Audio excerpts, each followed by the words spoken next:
Sarang bولغۇم бар. Avtori nama'lum. Navbatda ovozda Tazlatay. Sarang bولغۇم бар.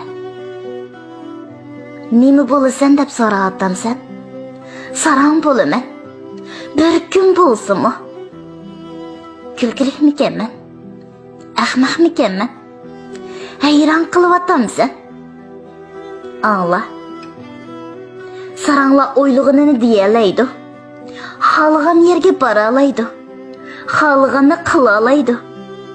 Boshqalarning nima deyishi bilan kori bo'lmaydi. O o'ziga xon bo'lib yashaydi. O sig'inishning nimligini, azobning nimligini bilmaydi. O'zining dunyosida o'zi bilan xushal yashaydi. O nimani qilsin, nimani desin, hech kim ayiblamaydi. Hayron qolmaydi. O bir sarang deydi, tugaydi. Shuni uningga havas qilib qoldim. O'ng bo'lganning nima foydasi? Yuraging o'zingda turmaydi. Ko'zlaringdan yosh qurmaydi. Ko'rinmas ramkilar seni medirlamas qilib o'tadi. Nurg'un ko'zlarning nazarida yashaysan.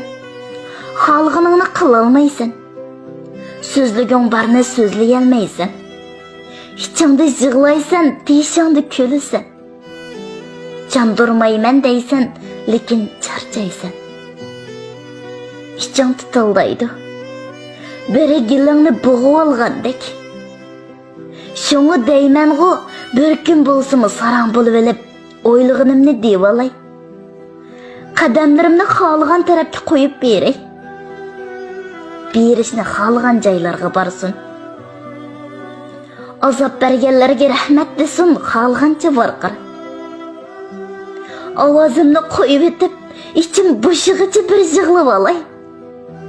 Hiç kim beni boshqarmasın. Hiç kim beni nazorat qilmasin.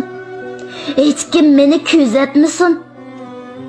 Bir kun bo'lsimi xohlagancha yashab boqqum bor. Bir kun bo'lsimi sarang bo'lg'um bor. 快手，拥抱每一种生活。